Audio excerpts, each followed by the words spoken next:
My name is Rick Firestone. My name is Vince. My name is Ben Bugale. And you're listening to pixelprojectradio. Sorry, Vince threw me off a little bit. A podcast where one of us only has one name. And this is the episode, the Curse of the Missing Bazzelli. That's right.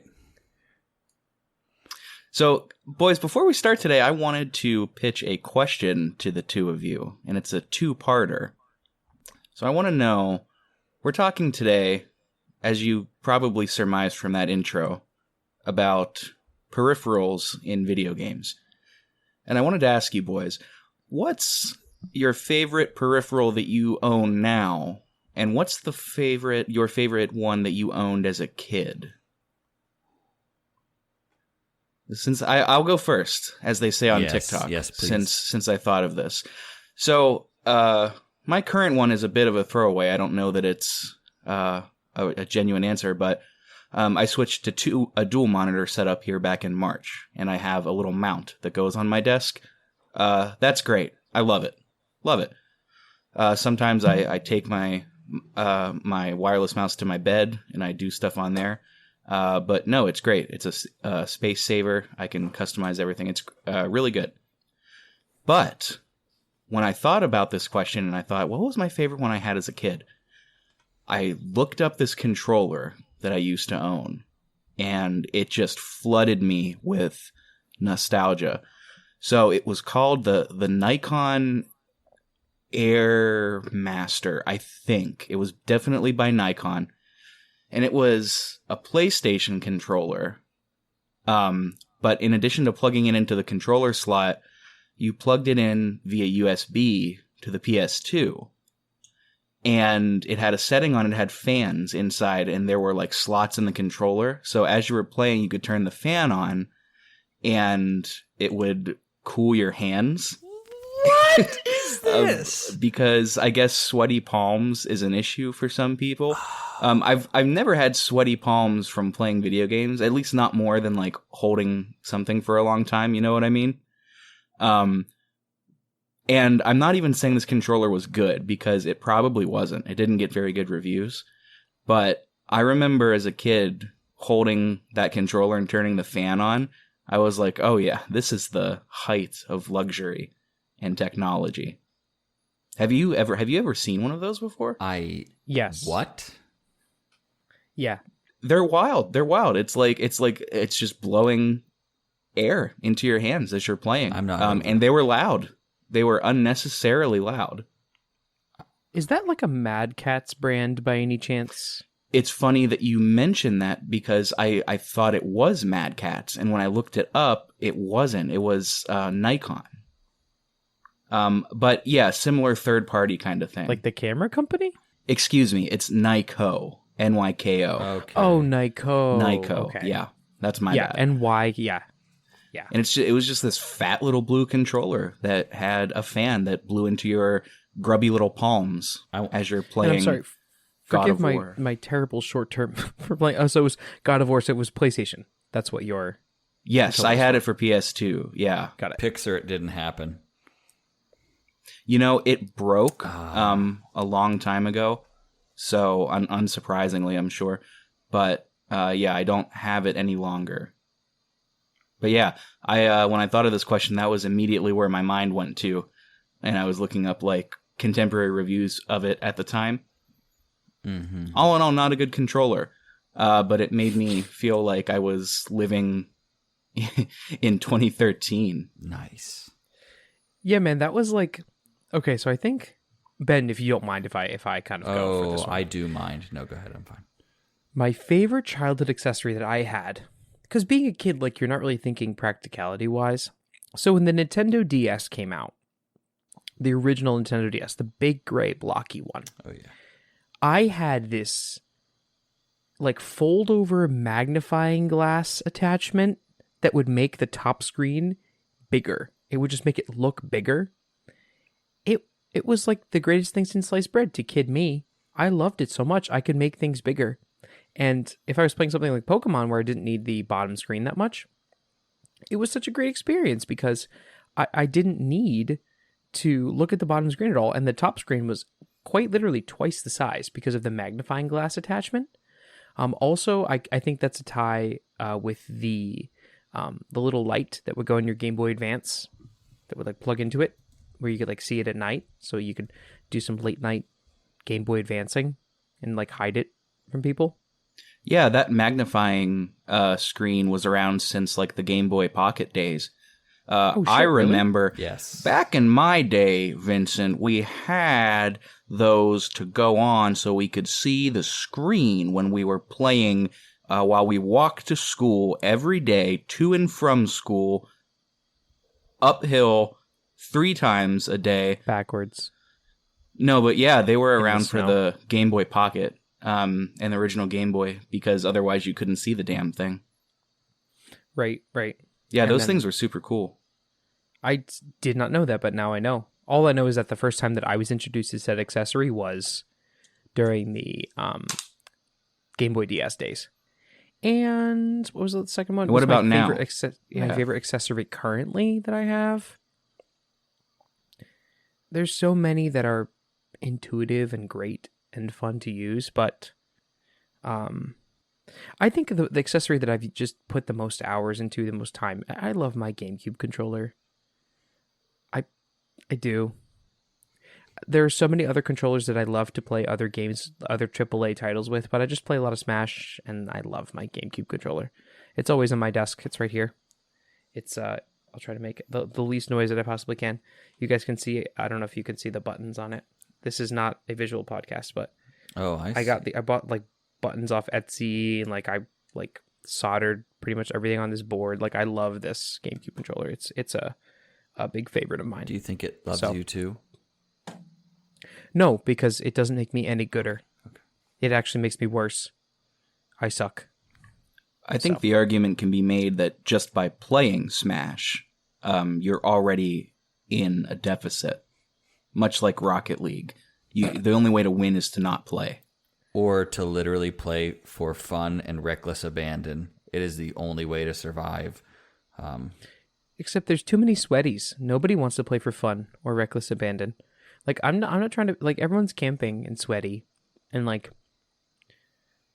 I'm not a fan of the sweaties. Anyway, Ben, on to you. Yes, Ben, Please let's hear share it. with us your insights. Okay, so I'm going to be honest. It's a very, very simple peripheral that I grew up with, that I loved a lot. And I mean, I'll just start by saying I love the Nintendo 64 controller. To that end, a lot of the peripherals that came with it, I was not necessarily fond of, but there was one that spoke to my heart, and that was the transfer pack. So that was the little device that you could put Pokemon Yellow, Red, or Blue on your or I guess because of Pokemon Stadium 2, you could put Silver or Gold on the television screen. And there came a point where that's what I was doing. Like, I wouldn't play Pokemon on my Game Boys anymore. I would do it on the transfer pack, and I owe that transfer pack everything. The transfer pack is why I still have my team preserved, my level 93 Pikachu, my level 90 Mewtwo. I can't find the cartridge for that Pokemon Yellow, but they are forever immortalized on my cartridge of Pokemon Stadium. You know, I can't help but feel like since you've had it all this time and they're not level 100, that you're a bit of a slacker. I haven't been able to level them up because they got frozen in the game and the cartridge is missing. Oh, It's a likely story, but all right, I'll believe it. It's a heartbreaking truth, that's Richard. a cool and accessory, though. It's a sore spot for me, Richard.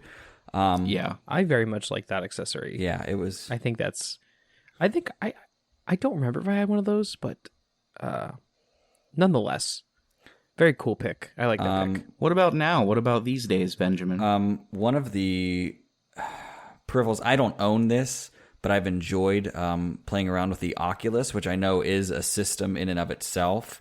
But I've always wanted to do VR, and my friend Brett has an Oculus. Shout out to Brett. Yeah, he has an Oculus, and I've used it once or twice, and I've nearly broken my coffee table, which is made of glass. So that's a thing. But things I actually own, the Joy-Cons. I think they're incredible as a concept. Kind of a step up from the Wiimote and the amount of control that they have in the vibration settings. It's just, I think it's really quite impressive. So, since we're talking about peripherals today, and that spans a large variety of different kinds of things, I thought it would be helpful to just kind of go topic by topic. And since we all brought up controllers, why don't we start there? So let me ask you this: what do you guys think makes a good controller? What are some of the best controllers you've used, or maybe some of the worst controllers you've used? I think a D-pad can make or break certain controllers depending on the game that you would like to play. So, like, I would say, okay, there's like 4 main parts to a controller. You have the sticks of some sort, quantity or quality of them. You have buttons, you have a D-pad, and you have triggers of some sort. And that's pretty much the 4 main components of like any controller. Like, I think the controllers that I value the most have sticks with like a certain level of resistance and weight to them, while feeling like, while the controller like sits ergonomically in your hand.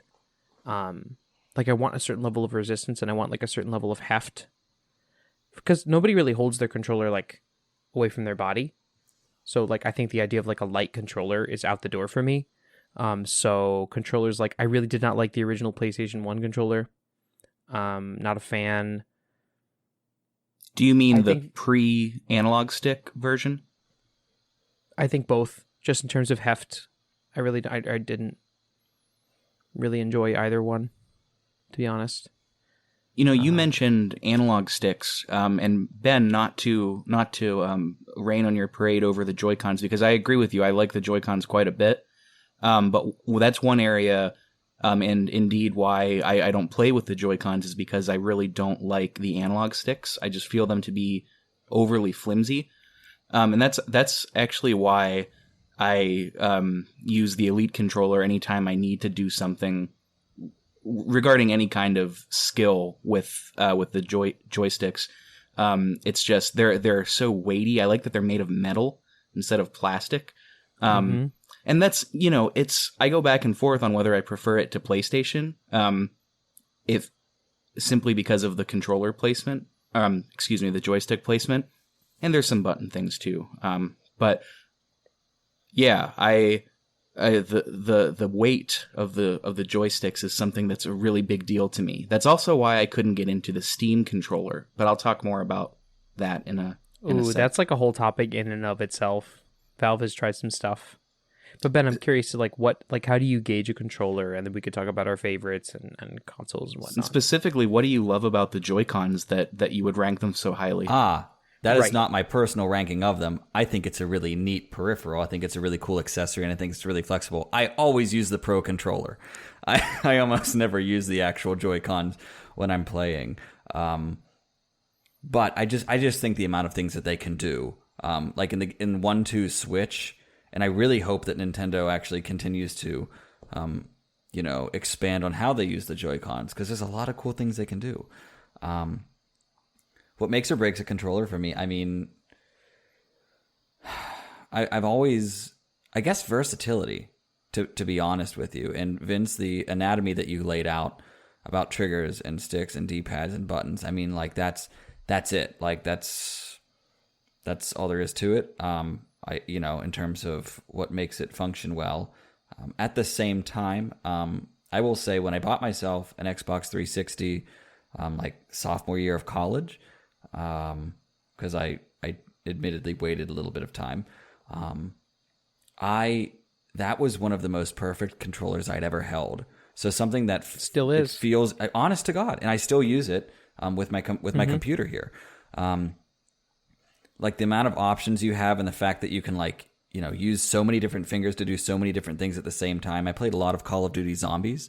So yeah, it's about versatility. It's about a controller that can do multiple things at once and not kind of get held up or stuck on itself. Because there are definitely some that exist that get in their own way, as it were. So And yeah, exactly. You said something about weight, and that matters. It has to actually feel good in the hands. And I mean, like for me, I wouldn't want to ever have a controller lighter than the N64's controller. And I agree, the PlayStation 1's controller, pre-DualShock, pre-stick. I mean, it was like hollow bones. You know what I mean? Like it just it was so light it would blow away in a windstorm. I think the thing that I love the most about my GameCube controller is the fact that I added like little weights into it, like in different spots, to make it feel more hefty. And then also to echo your statement about the Xbox 360 controller, the two controllers that I keep on my desk at all times, there's three. The GameCube stays at all times. The Xbox 360 stays. The Xbox One is also a very good controller. I would interchangeably use the two. I think they're both good, but I just prefer Xbox 360. And the Switch Pro controller. Mm-hmm. Once adaptability came out for that with Steam, it was good for me. I really like using the Switch Pro controller very much. Yeah. So and those are all weighty controllers to me, and that to me is like that. Maybe my fifth defining category is the weight, the hand feel, the ergonomics, and PlayStation. Even now, I really don't think that their controllers like really cut it in terms of like the way that my hand feels. They're very narrow shaped controllers. The way that the trigger placement existed on the PS2 and the PS3 was like not a big boon for me, if you will. What about you, Rick? I will say, Vince, if you haven't tried the PS5 controller yet, it is much different. It feels much different in the hand. It feels wider and bigger. It's along with my Elite controller, it is the controller that stays on my desk. You mentioned the Pro controller. I really, really like the Pro controller. There are two things with the Pro controller that I don't like. One are the back triggers. I just don't like that they click. That's why I could never use it for Rocket League, because it was a binary relationship. It's either depressed or it's either not being used at all. That's not a huge deal. In games like Smash, that's actually preferable because I set my jump to those triggers. It's not so much of a dislike, so much as it is I wish they would bring it back, and this goes for all of Nintendo's current controllers. Why did they get rid of the octagonal gate? It was such a good, particularly the C-stick, such a good thing to have whenever you needed that kind of precision. I know we keep going back to Smash, but like trying to run forward and do like a back air or run forward, jump, back air while facing a raw back air. Yeah, reverse aerial rush. I'm not hip to the lingo. Yeah. But like without an octagonal gate, that the level of precision needs to be pins and needles versus like helping the player. I wish they would bring it back. It's really not a big deal to me because I don't play or use Nintendo controllers that often. And indeed, for games that aren't Smash, I don't know that it would be a super deal breaker for me. Like platforming in Mario, I don't miss that octagonal gate at all. But yeah, I'm right there with you. I think all of these companies, PlayStation, Xbox, and Nintendo, have gotten to a point where their controllers are generally versatile. But I think there's something to be said too about like those controllers that are good for like one or two things and nothing else. Like I'm thinking, have you guys ever played Street Fighter with the arcade sticks? Yes. Yeah. I think so. So, like, I'm not a big Street Fighter guy, but that objectively just makes the game... I mean, the experience, I find it to be more fun, but it makes it easier with the quarter circle turns, doing those kinds of moves. And thinking back to the Steam controller, too, that's another one that it's perfect for a handful of games and just objectively bad for everything else. So, if you're somebody that's never seen one, or if you don't have the internet in front of you... The Steam controller, don't raise your hand, Ben. You're on a computer. You could look it up. The Steam controller. I refuse to help this podcast progress. Don't tell me what to do. Ben said, "Don't tell me what to do." The Steam controller was a bulbous sort of controller, and instead of having two joysticks, what it had was two on the left and right. It had haptic pads that imitated a mouse. You had to, mouse and mouse pad. You had to reach your left thumb and your right thumb farther over to access the very tiny joystick and the very close together buttons. it also had squeeze pads on the back. Now, for most games like Rocket League and platformers and shit like that, bad. Objectively bad. For things like Skyrim or tactical CRPGs, very, very good. Really? Super good, Wow. in fact. Yeah, and also you could use it as a mouse, like if you were away from your computer, which was kind of nice. So like if you're just like on the couch or on your bed watching YouTube, you could do that if you don't have a wireless mouse. But yeah, everything else, it was just bad. And I found myself, like when I'm playing Divinity Original Sin or Disco Elysium, or the very few times I boot up Skyrim anymore, like I just prefer keyboard and mouse. Like it's not enough for me to justify keeping that thing around. So I just don't use it anymore. I think it, and I don't remember how this progressed, but they recently got sued by a company over their use, over the design of the squeeze pads on the back. I don't know how that went. But yeah, they're out of production now because they didn't sell super well. It's at one point Valve was selling all of their backlog of them for like $5 on the Steam store. Now you can't find them anymore. Wow. Yeah, no, I will say I just looked up a picture of it because I'd actually never encountered one with my own eyes. And wow. Yeah, that looks pretty impractical on the whole. And yeah. Ooh, I don't have any further comments. Yeah, it comes down to those. Like, sorry, Vince. Nah, dude, I finish your thought. I have like a thing that popped in my head about capacitive touch, but go ahead. It comes down. I mean, it just comes down to like what you guys were talking about, versatility versus speciality. I don't think it hit that niche as far as speciality goes that the like arcade sticks for Street Fighter hit. Because I never felt like using a mouse and keyboard put me at anything of a disadvantage. It's quite the opposite, really. And yeah, it was. I mean, I applaud them for trying to be, what's the word? Forward thinking. But yeah, innovative. But mouse and keyboard or an Elite controller where I can have the back panels, I just don't see a need for it. That was $50 that I'll never get back on that controller. Big agree. And on that wavelength, like the fact that they put out an experimental controller, mainstream, like advertised it as something that was really going to change the landscape for $50. I would actually love to get into peripheral pricing after this one message from my brain. So the idea of like a capacitive touch device. Think about like companies that do capacitive touch really well.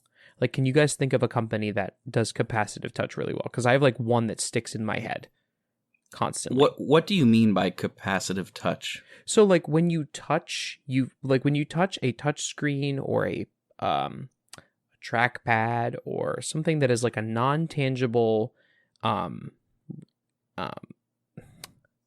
interactable surface, what company do you think of? Are you talking about just the feel of it or like haptic feedback? What do you mean? Yes, like the feel, the haptic feedback, the actual response, the accuracy of the response. Like what company do you think of? I mean, truthfully, I think of Apple. Same. So like if I were to see a controller like that ever reemerge, I think Apple would do that the best. Because I actually just, like, I've been an Android guy like my whole life. I bought an iPhone, and the one thing that I can say that is an absolute standout of the iPhone from any other mobile device or device that I've really ever used is the fact that the haptic feedback is so good on it. It makes it feel like you're actually touching something. And if anyone's ever used a newer MacBook in the audience or either of you, there's no click down on the trackpad. It's just a piece of glass and it vibrates when you click on it. So if the Steam controller were to have something like that, to that effect, where moving around the trackpad would actually give you a directional vibration in your hand and you could feel and actually feel like there was, again, a resistance, a weight, something that you could actually like cling to as a person, because the acceleration on the Steam controller could be changed to the point where like accuracy could be thrown out the window. And if you're playing something like Skyrim, where it's pretty much just like aim at the enemy and go kind of deal, then you're doing fine. But for a lot of other game types, it didn't work. For me, the Steam controller was more like something that I could couch game with. like a Let's Play or something like that, like a very up, down, side to side deal. If you paired it with the Steam VR, or not the Steam VR, the Steam Link peripheral, then maybe it's worth having, because then you can game really anywhere in your home. Yeah. And the fact that it wasn't even Bluetooth. So if I wanted to connect it to like an HTPC or like some other, like an NVIDIA Shield or something that I wanted to like actually use with Bluetooth for like a home media setup, it didn't work, which was unfortunate. So I'm upset that the Steam controller didn't work, and I'm also out $50. In terms of like daily rotation controllers, I would say anything from any of the big companies right now, Nintendo, Sony, Microsoft, will be good. Expensive. Let's actually get into pricing. I'd love to talk about pricing of standard controllers before we move on to other more fun topics. Even pricing for controllables in general, like expanding that to mouse and keyboard, I think too, particularly keyboard. Because like you said, Vince, this stuff gets pricey. Absolutely. I was fortunate. I found I've taken to Facebook Marketplace. I don't really use Facebook much anymore, but Marketplace, you can find some pretty darn good deals on Marketplace. And I found this essentially brand new Elite controller for $90. It's not the Series 2, so it doesn't have Bluetooth. But still, $90 for an Elite controller, man. Hard to beat that. What's the MSRP? I'm curious. Like the newer versions, they're north of 100, close to 200. For the version 1, if you can find them, I think they're closer to 130, 140. See, for me, like that is egregious for a peripheral. I think I would pay for a top of the line like Ducky keyboard. If you guys are familiar with Ducky keyboards, they're very, very high quality mechanical keyboards. I think I would pay, if I were getting like a keyboard that I really wanted with the switches that I wanted that had the type feel that I really wanted, I'd probably pay $150 to $180 for that. Like if I really wanted it and I knew I would have it for many years and it would be a true, loving, beautiful keyboard and a true companion to me, I would keep it. But for a controller, I don't know, man. The Xbox 360 controller does all those things, and it really depends on what you want, and you as the consumer are entitled to your thing. But for $200 MSRP for a controller, that's a steep price to pay. So I will say, the Xbox 360 controller most certainly does not do all of the things an Elite does, just in terms of sheer customization, not just of the shell and of the sticks, but also in terms of adjusting. You could literally remap the entire controller, as well as adjust any and all sensitivities and draw distances from within the app. That's pretty cool. And I mean, the build quality is pretty high. I don't want to interrupt you. Is that hardware remapping or is that software remapping? It's not hardware remapping because you can't actually remove the buttons. The hardware remapping that's not what I meant. Relegated. If you take the controller in the software and then remap A to B, and you take that controller and you connect it to a different PC, will that controller take that memory with it? Will it take that storage with it to a different PC? I believe only if you have an account and re-sign in with it. So as far as that goes, that's more software. That's worth it for me. But yeah, I mean, I like the Elite for that reason. In a perfect world, if I could put the joysticks in the configuration of the PlayStation, then it would be the perfect controller for me. But alas, I think I'm in the minority on that, but you know. Interesting. So in terms of pricing, let's get Ben in on this one. Like pricing of controllers, like most controllers will MSRP from like $50 to $70 ish. Let's talk about Joy-Cons, Ben. A pair of Joy-Cons is $80. Mm-hmm. Do you think that is a justified price point based on the things that we know about the Joy-Con sticks and like all that stuff? Like, do you think that you would pay $80 for one set of Joy-Cons? If a Joy-Con was perfect, yes. But the Joy-Con is still working out the drift issue. So I don't know if I'm not in a position where I really want to buy any more Joy-Cons. I have 2 sets of 2, so I have 4 total Joy-Cons, and I don't need any more. Like, and I wouldn't, as much as I want to, as much as I've seen some really interesting custom ones out there. Yeah, I don't want to pay $80 for something that's going to, after a few months, potentially start to kill my characters I'm playing as. So I think 80 is a bit much for the Joy-Con. Now, if it was consistent, great, yes. But they messed up a little bit with that one. I feel you. I feel you on that. And regardless of the drift issue, I think for most people with adult-sized hands, the thumbsticks are just not in the best position ever. I wish Nintendo would release a first-party accessory that would actually allow the Joy-Cons to be more ergonomic when attached to the Switch. Playing like a 2-player side-scroller shooter on the Joy-Cons when they're sideways is fine. Or playing like Mario Party is fine. Because the rumble is incredible. And again, that's like that haptic feedback and that weight. The Joy-Cons feel good. They feel quality. They feel sturdy. You know, all Nintendo controllers do. Which is why I have a huge bias for them. Yeah. But the joysticks are awful. Yeah, they need to improve. Yeah. And the Pro controller is around that same price point as well. But yeah, most controllers MSRP and they've around that area, and they've been like creeping up over the years. As the consoles become more advanced, the controllers become more advanced, and I understand that the prices go up. But just buying 4 controllers for a console that you want local play with could cost you upwards of $200 on average. That's why I think going the secondhand route, like honestly, if you know what to look for in a controller, not to brag, but I worked at a GameStop for a year and they didn't teach us shit. No, they actually really didn't teach us shit, but I did kind of learn what to look for in a controller to tell if it's like, you know, worth purchasing. I mean, not that we could really turn anyone away at GameStop because, come on, that company's failing. It needs all the revenue it can get. But like buying off of Facebook Marketplace is a great example, or, you know, I mean, I stay clear of Craigslist, but whatever. You know, you get the idea. Like I'm not in any hurry to ever buy a brand new controller again. I would much rather wait a couple months, go on Facebook Marketplace, see who's selling what, and get a quality thing for whatever I want to pay for it.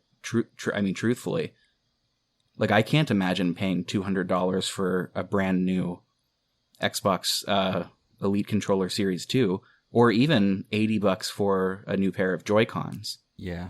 Like right.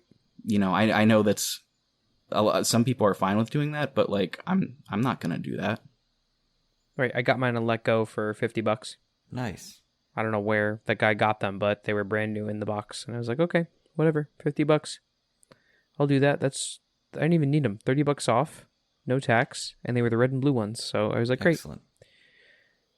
So let's. Would you like to segue into fun peripherals, like over the years, or maybe segue into something more specific? Well, I was thinking, since we're all PC users at this time, members of the PC master race, as Reddit likes to tout, and particularly since Ben, somewhat recently, came aboard to the PC, I thought maybe what are some PC peripherals that you guys enjoy using, that you want, that you're disappointed in, those kinds of things. Like, what are you looking for in a good PC peripheral? And I know that's kind of a broad question. I quite literally have no idea what I have in front of me with my computer here. But I like this Logitech stuff I have. I have a Logitech keyboard of some sort, and I have a mouse. It's not exactly a gaming mouse. This is the Logitech G203 Prodigy gaming mouse, but it's not one of them fancy ones with one of them spines on it. See, here's the thing about Logitech, though. The bang for the buck compared to performance is second to none. Agreed. The G502 gaming mouse, you can find that for literally $30 these days, and it is still the best gaming mouse I've ever tried. Like, bar none. And like the wireless version is the exact same thing, but it's wireless. But I mean, come on, $30 for it. I mean, it's got an entire subreddit dedicated to people that love it. So like, it's got to be good. My key, right? And I don't know how much you guys know about the accuracy of the Logitech sensors and like all that stuff, but they're very tested. And like a lot of professional gamers just use the G203 because it's a bar none, amazingly accurate sensor for like $40. It's a great mouse. I use a Roccat. I don't know what the heck it is. Kane 400, Kane 420. And I love that mouse too because it's also got a very accurate sensor and it was like fairly cheap. So Ben, since you're new to buying peripherals and you are a self-described technological Neanderthal, I have said that. Your words. I have said that. I've come a long way. What are you looking for? Go ahead. You have come a long way. No, you're great. What are you looking for when you're buying peripherals? Is it strictly comfort for you? So I've had with this particular child next to me, I had the input of many friends with building the computer, but the person who was admittedly looking at everything and putting it all together was my boy, your boy, Troy Ficcetti, Arm Spaghetti. His real name is Troy Ficcetti. It's not Ficcetti. But he helped me find a lot of these parts, and he said, what do you want? Do you want a lot of click out of your keyboard? And I was like, is that a thing? He goes, yeah, people do that. And I was like, whatever. So I just wanted something that was comfortable, something that wasn't unnecessarily priced, because I saw some things that I was like, what are you paying for anymore? Like, this is literally, like, some of these companies have to be making buttloads of money because of what some of the things are. And I'm not trying to knock anything, because you're allowed to like what you like, but it's sort of like my mom would always say, at the end of the day, the car gets you from point A to point B. That's what it's supposed to do. And it's like, yeah, okay. Right, and truthfully, the users that are using those boutique level items, like those $300 keyboards, good word. Thank you. If they're spending that money, there's a pretty good chance they're using it to its full potential. But somebody that is just buying a keyboard to type on and buying like a $200 Corsair, ridiculous, right? Which, by the way, this is something that I just want to give a really quick rant about. Gaming keyboards for typing suck so much ass. I've got the Corsair K100, it's supposed to be their best keyboard. You know what it does for typing? Fuck all. It's so bad for typing. Like, I actively dislike it. What switches do you have? Do you know? Their switches are great for gaming. It's the Corsair Silvers. So they're basically like a speed silver. Oh, it's their like off-brand Cherry switches. So like the Cherry switches that, like, Cherry was the company that used to dominate switches and keyboards, and I think 2 or 3 years ago, their patent ran out, and everyone started to make their own proprietary switches for all of their keyboards. And I agree with your sentiment that the switches, proprietary switches on certain keyboards are just not great for typing.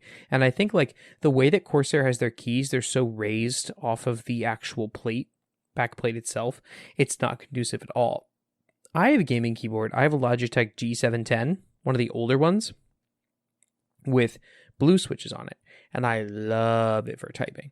It is so nice for typing. That's interesting. I've tried Cherry Red and Cherry Green. Cherry Green in particular, I do not like. But none of the switches feel good to type for me. And I've never tried any of the fancier like Banana Split or Cream switches that are like the stuff you buy piecemeal. Haven't tried that. Not about to sink that much money into a keyboard. But I don't know. I like switches for gaming. I don't like, if I'm taking notes on something, having to type it out. It just feels bad to me. Yeah, I'm there with you. Ben, do you know anything about your current keyboard? You guys are just sitting here speaking fluent French in the countryside while I'm in French Expo here. I just know that it is a Logitech G213. It types pretty well. And when I've used it on some games, such as Phasmophobia and the likeness thereof, it gets the job done. But then again, I don't really know any different because I had what kind of it was basically a $300 email machine, and it was just a very bad computer. So anything was a step up from that. This is wonderful. There's something to be said about going into this quote unquote not knowing anything and just looking for comfort, because honestly, like, that's what the majority of a product should be if you're going to be using it extensively, right? It needs to be comfortable. Yeah, I mean, what's the point? I mean, if you're not comfortable, I mean, you're just wearing yourself out. You're wearing out your frame and everything else. Like, what's the bloody point? That's the whole reason iPhones started selling smaller versions of their iPhones. It's because people liked the compact size. People aren't a fan of those big-ass phones. I'm a fan of those big-ass phones. And I'm sitting here with my, years later, after iPhone finally conceded, my iPhone 12 Pro Max. This thing is actually like the one size of iPhone that I do like because of my big fat thumbs. So kudos to them for finally getting it right. What are your guys' favorite peripheral, accessory, keyboard, mouse parts of your computers? And not even necessarily your current computers, but did you have anything in the past that is your, yes, I once had this keyboard and it sung my song. Like, what about you guys? Because I'm still new to this game, so I'm learning. Rick, I know you wanted to talk about this a lot, but I think my favorite accessory that I have right now, like on my desk, is my monitor. It was the single biggest upgrade that I made to my setup. Like, and at this point, I wouldn't even consider a monitor an accessory. It's more of a necessity at this point to have a good monitor for your PC. It's not the greatest monitor, and it is a little old, but in terms of the technology, like price to performance of a monitor now versus 10 years ago, you can get a 1440p 144 hertz monitor for pretty cheap, relatively speaking, these days. And I love my monitor to death. I do. I used to have two monitors. I've switched back and forth. But I do the single monitor life, and my monitor is my absolute favorite. It's an Acer XB271HU, the G-Sync model. I forget that monitors count as peripherals all of the time. I don't know why I do. I guess maybe because they're not as tactile. But I like look up and I'm like, these are pretty, but I don't realize that they are, gravy or well, they're kind of more necessary than gravy. You know what I'm saying? Who's saying gravy's not necessary? I mean, for me it is, because I gagged on mashed potatoes when I was a little Ben, and I didn't like them for years. And then in my 20s, I had some really good mashed potatoes, and now I eat them with and without gravy. And you're a better man for it. I am. I'm a big boy now. He's a home-style country boy. Got his biscuits and gravy. I sure am. Biscuits. This is a pro-country boy podcast. This is a pro-bacon gravy podcast. There it is. Okay, Vince, quick. You're Italian. You're from Jersey. The red stuff you put on pasta, is that sauce or gravy? It's gravy. What? I need someone to... I'm uncomfortable. Why are you uncomfortable? Okay. You have to elaborate, Vincent. Okay. I don't really give a shit what it's called. Okay. It's either gravy, sauce. Sometimes my grandma, who is from Italy, speaks more Italian than she does English, calls it gravy. Wow. I think it might just be a real translation issue where the word sauce and the word gravy might just be the same thing. It is technically sauce. It is. But my mom will say too, I'm making gravy, and then we will understand that she's not making a 10-gallon pot of beef gravy or pork gravy. Salsa. Oh, sorry, go ahead. Salsa. I was going to say salsa is also sauce. It is also sauce. Right, well, salsa literally means sauce. Yeah.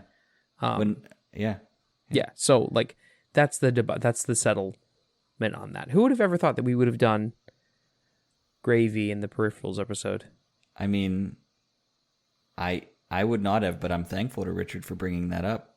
I scoff at the American Italians, who, myself included, who will grandstand on these non-important issues. Anyway, Ben, something that was just very funny. I once upon a time went to, well, actually, on our honeymoon, we went to Italy for a week and in Paris for a week, and we actually got to Disneyland Paris. We didn't, it was like a last minute decision. We were like, okay, let's go because it's cheaper to go to Euro Disney or Disneyland Paris than it is to go to Disney here. Bob Chapek. Yeah, so we went over there and we were in like the Wild West region, which hearing the British in Disneyland Paris talk about the Wild West of America was hilarious. But whenever we were at one of the restaurants, they have what they call salsa sauce. Oh my God. So that's what you put sauce. on your tacos. You put salsa sauce on them. Oh God. Sauce, baby. It's like the most Frontierland ass shit I've ever seen. Oh yeah. Salsa sauce. What's next? Burger sandwich? Where's the madness end? Oh God. All right, so we are segueing into. Do you guys want to do VR? Does anyone want to talk about some VR? We were just talking about keyboards, and then we talked about gravy for a while. I would be happy to touch on a little bit of the Virtual Boy if you guys want to hear a little bit about it. Yes. Yeah. I've never used a Virtual Boy or seen one in person, but I'm so fascinated by how forward-thinking they were, but how limited in means of production that product became. Yeah, if there's one thing I learned, and I did a lot of research actually on peripherals, and it was really comical. And I don't say comical in like a negative way. I say it in a holy crap, they threw a noodle at the wall every 10 seconds to like starting at minute 1 of making the pasta. Here we go. We're still on pasta. They threw a noodle at the wall every 10 seconds because the number of peripherals for Nintendo as a whole is absolutely absurd. So, to that end, let's take a look at the Virtual Boy. It was a 32-bit tabletop portable video game console. It was a head-mounted display, and it had generally it had to be played sitting down, which I think they were trying to promise that you eventually wouldn't have to, but it stayed on that little tripod thing. It used the parallax effect, and that created the illusion of depth, like a 3D movie. It used the same sort of blue and red sort of thing, except as you'd mentioned earlier, Richard, it was black and red was the main color going on the inside. Let me Well, not the main color. It was the only colors that thing was capable of producing. Kind of like the original Game Boy, not really having too much going on. The controller was relatively traditional by comparison with your buttons and the D-pad, etc. And it came to North America for the first time in 1995 and was seen as a commercial failure. So while it sold some units, the world wasn't ready, Nintendo, and it was a fun idea. It just didn't really. I mean, it kind of came off the market as quickly as it went on. Like you almost can't find them anywhere. They're expensive on the secondhand market. They're a lot of money now, and they're incredibly disorienting. Yeah. Of all the videos I've seen of people playing them, or we're gonna play Virtual Boy and see what happens. What was so good about this, like clickbait titles type deal? Yeah. I think the one thing the one thing that a lot of people take away is that you can't use it for more than a half hour, or else you'll get nauseous. Yeah. It's really disorienting to play it, and like the only color you can see is red, apparently. Mm-hmm. Yeah, but like super ahead of its time. Like when you think about it, forgive me for distilling a little too much, but it's just an Oculus Rift 20 years earlier. 30 years earlier. Yeah. And I didn't get the sense that there was too many, and maybe there were more first-person games, but it sounded like they might have missed an opportunity to really go as far as they could have gone with things. But again, they were throwing a lot of noodles at a lot of different walls back in the 90s. Nintendo as a company was. I also read that they had to capture the spirit of at least one Yurei, I believe it is, to put inside of each Virtual Boy. So that's like a Japanese poltergeist. That makes sense. That tracks. that's a very logical and true thing that they did. Absolutely. That's why. Yeah, it's there were rare. a lot of peripherals during those days that like the thought was good and good for them for thinking of it, but video games just weren't really taken very seriously back then. So if they did produce it, like we talked about in an earlier episode, the Sega C or no, was it the Sega CD system? The DD. Or no. Did we talk What? about Nintendo? Sorry, I went to the Nintendo 64 disc drive when I heard CD system. That's my fault. Yeah, I think it was the Sega CD drive system. Yeah. When they produced this stuff, hardly anybody was buying it. And it was a combination of things, but certainly a large portion of it was video games just weren't taken as seriously as they are today. So that certainly didn't help. But yeah, it's just so fascinating looking at all of these, even so far forward in time as to like the PlayStation Portable. Oh, like yeah. the PlayStation Portable was a decided failure. But when you look at it for what it was, it's essentially the first iteration of a Nintendo Switch, right? A console, a powerful console that is portable.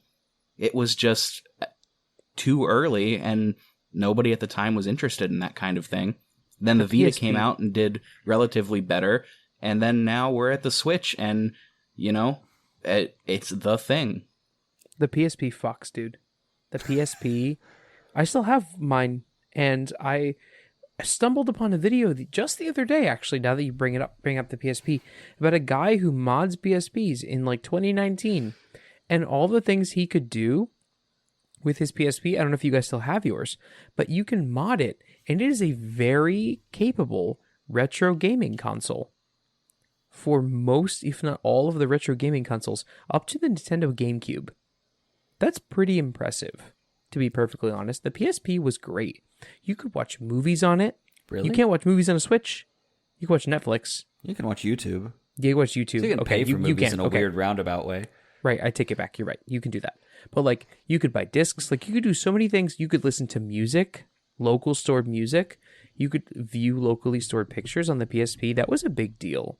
I miss my PSP. I wish that they released something like that now. I never had one, just to be clear. I always wanted one. But yeah, the PSP and the PS Vita, I know that they're not peripherals. They're peripheral adjacent, I guess. But That's fair. yeah, super cool things. Yeah, and I would still argue that the control stick on the PSP... Well, not still argue. I'm going to put up the argument that the control stick on the PSP is better than the Joy-Cons. Full stop. Yeah. That's the one? It kind of like slid, right? Yeah, it was a very small thumbstick in the bottom left-hand corner, but still more comfortable than a Joy-Con for whatever reason. That one actually drove me nuts. That particular thumbstick. I mean, I'm not gonna, but I can also see how in that fight it's kind of like, which one of you is a D student versus a C student? You know what I mean? Like it's just kind of like, right. And that's nothing against D or C students. This is an all ranking grades podcast, for the record. Yeah, As long as you have your parents' permission, you can listen to us as long as you want, baby. As many times as you want to. Bring mean, up our views. Tell a friend. In fact, we encourage you to play our podcast while you're in detention for failing that test. Play it backwards. Play us backwards whenever you go to bed at night, and nothing will go wrong. Everything will be fine. Have a seance. Put us in the middle, and then see what kind of ghosts we can call. This is a pro seance podcast. Fun fact, one of our episodes when played backwards will cause your Super Nintendo to spit out Mario's bones. And I was his priest. The Zelda moon, the moon from Majora's Mask shall reverse itself from the sky. Have you guys ever seen that fanfic about the Majora's Mask thing, where like the guy leaves his N64 on, and then Skull Kid like becomes tangible and real, and like takes him? I thought that happened to everyone's. Oh, well. Let's talk about Nintendo Wii controllers and Wii accessories, because I think this is rife. This is fertile ground for accessories. I am looking Yeah, at right I'm now. not gonna lie. I remember feeling this way whenever they came out, and then I thought later on in my years, well, maybe I was just not giving it a fair shot. No, I really don't think the Wii, the Joy-Con, or not the Joy-Con, the what the hell do you even call that? Wiimote. Yeah, the Wiimote and the nunchuck. That was not the move. Oh no, they weren't. I'm completely I'm gonna shit on all these accessories. They were fucking terrible. They don't deserve merit. I think the Wii was fine, but the motion controls were awful up until Wii Motion Plus. Yep, I was going to say. Right. And we could even like the PlayStation Move was a better version of what Nintendo wanted to do with the Wii. And we could talk about PlayStation Move at the end of this, but I'm going to go down this list of accessories that I went through the Nintendo Wiki and found were comical. All right, so the Wii Remote wrist strap. Mm-hmm. Talk about that for a second. Classic. Which arose after someone flung their Wii Remote into their plasma TV and destroyed it. To be fair, that really should have been there from the beginning. That was an oversight. Oh, absolutely. What kind of beta testers were those? Absolutely not. The Wii balance board, which told me I was obese many times. Let's stretch our legs. My body is ready. The Wii LAN adapter, in case you wanted to connect your Nintendo Wii to the internet. Could have had one already. What was the other one that I really wanted to bring up, which I thought was fucking hysterical? Where was it? Oh, the Wii phone. Did you guys know the Wii had a phone? What? That you could attach to it? And it plugged into the back of the Wii remote, and you could call people with the Wii phone app. I need to take back my previous comment about Nintendo throwing noodles at the wall only in the 90s. Apparently, they threw so many noodles that they tried to make a phone? I had no idea. The Wii Zapper, which was a Wii gun attachment, which would you could put the nunchuck on the back of the Wii remote. And of course the nunchuck, right? You need a control stick of some kind, so let's just sell a $30 accessory to plug into the back of the Wii remote. And in terms of pricing of peripherals and whatnot, you could spend literally hundreds of dollars on all of these peripherals and only use them once or twice. You could play most of the first-party games that Nintendo put out with a nunchuck and a Wii remote, but really, you just flailed it in a direction, and it would be oh, motion input detected, yes or no, and it would do the thing. The best part was whenever they got to the Wii U, with its lovely little gamepad.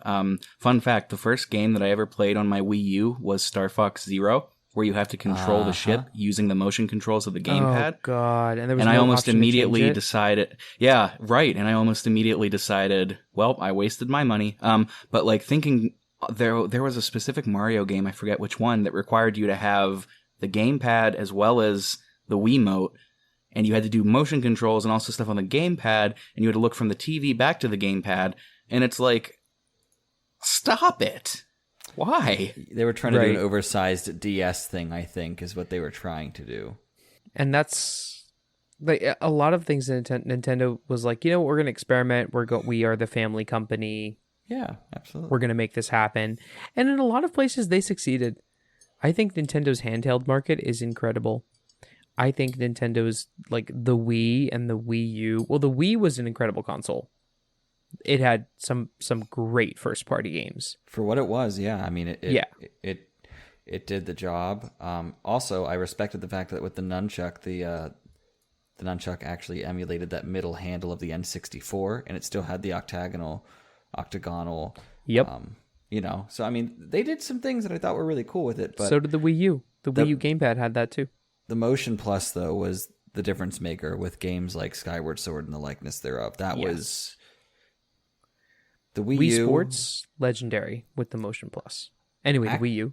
Continue. I was just gonna say, you remember Brian DeRazio there, Richard. Shout out to Brian here. Yes, I think all of our listeners will be well acquainted with Brian, who has never been on the podcast. I know exactly who Brian is. He's a good-looking guy, handsome. He's a good-looking guy. That one time he shaved his legs, though. He shaved his whole body, head to toe. He looked like a butterball turkey. He always orders the gabagool when he goes out to the Olive Garden. He's that kind of guy. He eats toast with no butter. Like an absolute fool. Yeah, and it's just he's a nasty guy. Brian is a nasty guy. For the record, I've never met Brian. I mean, Sorry, man. I keep interrupting him. Sorry. This is exactly how conversations about Brian go. You have already mastered it, so thank you. Perfect. Anyhow, he bought a Wii U, because he was expecting the next major Zelda title to come out on it. And then Nintendo was like, I think we're going to wait until the Switch, and then we'll release it on both systems. So Brian kind of said, Nintendo, I'm not sure I can buy a Switch. I hope he does someday because, admittedly, I'd like to play some games with him on there. But I almost did the same thing with the PlayStation 3. I was waiting for them to launch Kingdom Hearts 3 so I could play it on the PlayStation 3, and it never happened. So I'm glad that I didn't. Well, I mean, the whole thing with the Wii U, it was a commercial failure. I mean, it didn't add anything. It didn't even need to exist. No. I think they just put it out just because they felt that they needed to, or because they were killing time until the Switch, which, objectively knocked it out of the park. I don't know. I smell what you're stepping in. Yeah, so back to the subject of peripherals, is there anything that we missed? I mean, we talked a lot about controllers and displays. We talked about some of the better and some of the worse first and third party extensions to these games. We didn't really touch on Kinect. I don't have a ton of experience with the Kinect. Oh, yeah. But it's essentially the same thing as PlayStation Move. Well, I don't sort think of. so. No, I don't think so at all. Actually, we didn't talk about PlayStation Move either.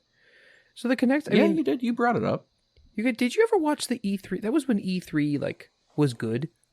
The E3s on the Kinect and how Microsoft advertised it to do all these really cool things. And I had a Kinect and it worked pretty well for a while. And the version of Kinect, it was like the Wii Sports version of Kinect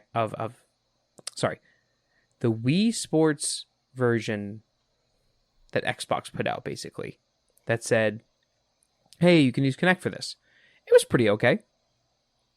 It was fine. I don't think there were many games that used Kinect very well, and a big problem with Kinect was that if you were sitting down, you couldn't be recognized half the time, so you had to be standing to use it. In order to use it to scroll through movies or videos or Netflix or whatever, it was oftentimes way too cumbersome. But I think it was a great concept, and a lot of computer scientists and engineers use Kinect because the API was API, I think.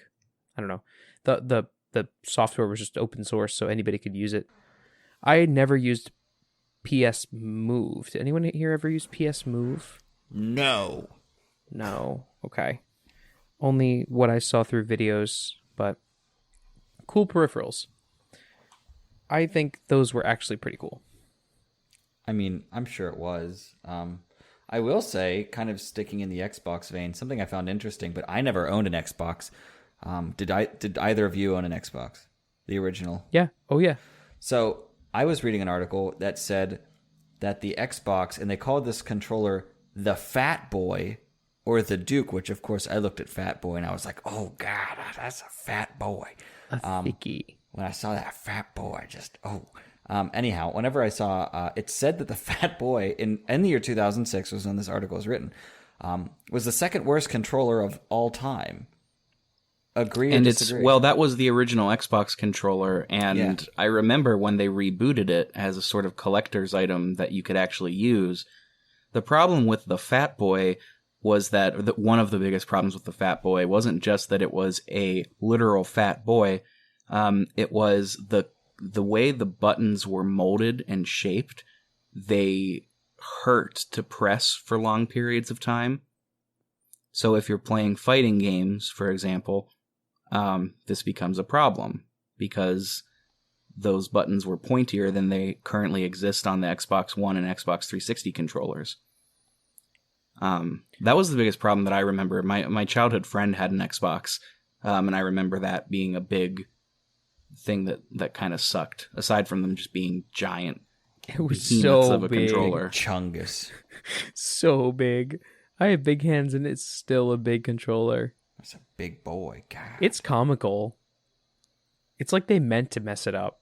It's like you could, throw it over like a house and then it would like go into the gutter and you could use it as like a, kind of like a grappling hook kind of thing. You could rappel off of it? Yeah, you could, I bet. Just was wondering your guys' opinion, I think all three of us are gonna go rappel off the roof of my house with an Xbox controller. The Duke. The Duke? Yeah, that was Fat one of its Boy. other nicknames. Yeah, Fat Boy Duke. Fat Boy Duke. Can I give it a third nickname? Please. Okay, give me a second. Let's continue, and I will think of it. I'll blurt it out when I think of it. Perfect. Like interrupting cow. Moo. You didn't interrupt anything. I know. I should have. All right, boys. We looking good on peripherals? I think we covered a lot of stuff. A lot of stuff that's relevant to us. Relevant to you, hopefully. Yeah, I think we're good. Cool. Well, let's do our little... We want to do our little plug? I didn't rehearse a little plug. Do you want to plug the social media and all that stuff? Yeah. Make sure, if you haven't already and you're liking the content, please do share with your friends. Word of mouth is still the best way, sharing those links on your social medias. You can find us wherever you listen to your podcasts, Apple, Spotify, Google, Deezer, iHeartRadio, the whole shebang. We do have an Instagram. We're at pixelprojectradio. That's where we're most active on social media. We do have a Twitter at pixelprojectpod. Less active there. That's just how it worked out. It's not a big deal. And yeah, as we said before, please give us a share if you're liking what you're hearing, if you're liking our backlog, if you're liking our current episodes. And we should say our next episode will be on It Takes Two. Oh, yes. It's going to be a fun one. Followed by the emphatic, which I was reminded by the emphatic gesturing of what looks to be Richard Nixon, in the form of Ben Bugale, Super Mario Sunshine. That's right. I'm so jealous I'm not on that one. So sad. I'll just have to listen to it on my commute and smile the whole way. Like I did for Majora's Mask. Oh, man. Yeah, well, listen, Vince, there's some games I want to do with you that I think you'd like to do. I'm not going to I'm not spoil gonna say any, it out loud, but there yeah. are a couple, that I am really looking forward to doing through the summer, so very excited about that. Absolutely. But anyway, I am Vince Pizzelli. Wait, I don't have a last name. I'm Vince. I'm Vince. Just Vince. I'm Ben Bugale. And I am Rick Firestone. Thanks again for tuning in, everybody. We'll see you next time.